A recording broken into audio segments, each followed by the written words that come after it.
Il découvre une sorcellerie symbolique en pleine pêche à Léman. Justement, si vous voulez tout savoir sur la sorcellerie symbolique, le fonctionnement, pourquoi on fait ça, quelles sont les solutions, restez jusqu'à la fin de cette vidéo.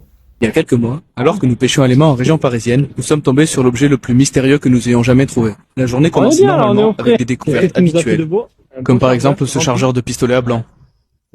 Mais très vite, nous sommes tombés sur un drôle d'objet aimanté. Emballé dans du scotch.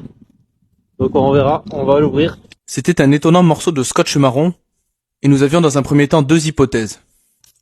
De la drogue, mais pourquoi serait-elle aimantée? Non, encore. Ou une sorte de rituel.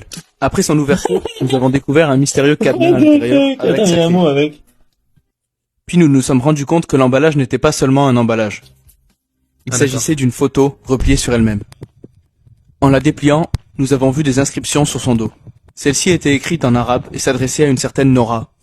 Nous avions alors publié cette vidéo sur nos réseaux et avons été contactés par cette personne. Il s'agirait d'un rituel de sorcellerie lui souhaitant du malheur. Nous avons pu nous entretenir avec celle-ci et détruire le tout selon sa volonté. Cela ne fait pas forcément partie de nos croyances, mais c'était quand même impressionnant d'être confronté à ça. D'après la dame en question, elle savait qui était la personne susceptible d'avoir jeté ce sortilège.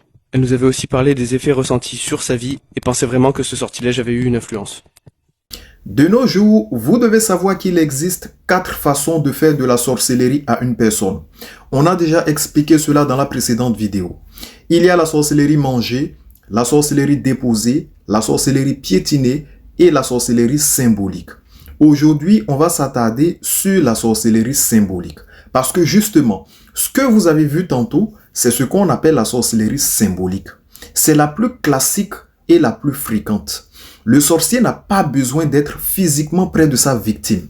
Il peut faire cela à distance. Il accomplit des rituels sataniques qui peuvent produire un effet mystique sur la personne qui est ciblée.